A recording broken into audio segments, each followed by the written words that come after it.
Sega. Virtua Tennis IV, developed by Sega AM3 in 2011, is an all-around easy and enjoyable game of tennis, holding true to Sega's standard arcade series, despite being the first game in the series to be made without an arcade release.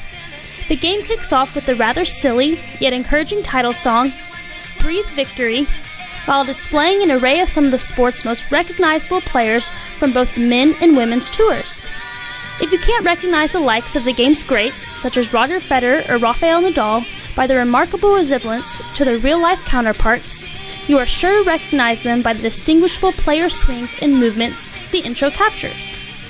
Virtua Tennis incorporates a large roster of all the great players of both the ATP and WTA tours, such as Novak Djokovic, Andy Murray, Maria Sharapova, and even the game's legends, such as Boris Becker and Jim Courier. While older sister Venus Williams had a spot in the game, it was a large disappointment to see her very accomplished sister, Serena, left out. Virtua Tennis 4 has several game mode options, including the World Tour mode, arcade, exhibition, practice, party, and online modes. The arcade mode is exactly what you would expect it to be. It's an opportunity to play 5 matches against a variety of players, with a final match against one of the sport's legends. There's really nothing exciting about this mode of play, but it is a good way to get some matches under your belt if that is what you're looking for. This mode can be played with up to 4 multiplayers offline or online, and it's an enjoyable choice if you want to casually battle a few friends. However, if playing online, you will experience a lag during gameplay, which can be destructive. Now we are going to show you an exhibition match, which will show you the style of play seen throughout the game.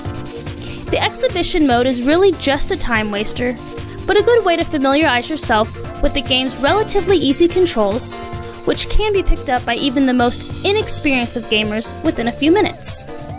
Although you can choose to play as either a male or female tennis star, the gender representation in the game is very neutral, allowing male and female players to battle against each other in some modes, such as the exhibition, with no difference in physical ability, making this a treat for female gamers who want to challenge the ATP's greats while holding their own. When duking out matches against an AI player, regardless of the mode you are playing in, gameplay seems a little lopsided. There are 4 levels of artificial intelligence: easy, normal, hard, and very hard. There's not much difference between easy and normal, which are both really a walk in the park. If you move your server return just slightly out of arm's reach of the AI and rush the net, you are guaranteed to breeze through your matches in minutes. On the flip side, once bored of hitting volley winners and you decide to challenge hard or extra hard players, be prepared for what might seem like an unfair game. Although it is beatable, with the advantage of hard cross-court shots in the corners that are at times unreturnable, and their swift movements around the court, it's extremely difficult to feel like you can take control of the AI player like you had in previous 2 levels. As you can see here, we are now going to rush the net. If you rush the net after a good serve, it's very likely that you will win the point. You will notice we are losing several of the previous points when we chose to stay back and rally from the baseline.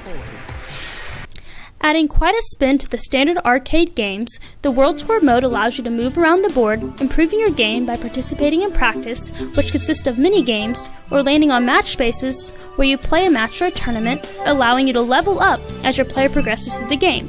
While the board game style is definitely fun and unique, the downfall is that your player is restricted to certain moves or a random number of spaces you must follow, sometimes forcing you to miss out on big tournaments or participate in unnecessary events, or aspects such as autograph signing or checking into a hotel. The party mode allows you to hit the practice courts and play the game's notorious mini-games, which are fun, quirky, and sometimes totally unnecessary, yet they draw you in.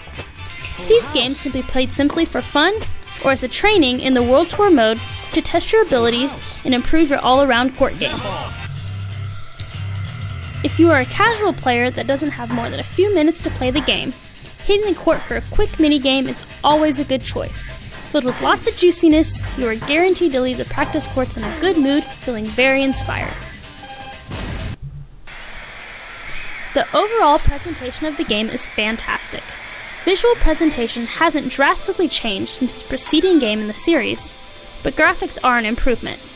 Every tennis court is detailed with a state-of-the-art facility and court surface, ball boys, umpires, sponsors, and an audience that varies in terms of how large the stadium is.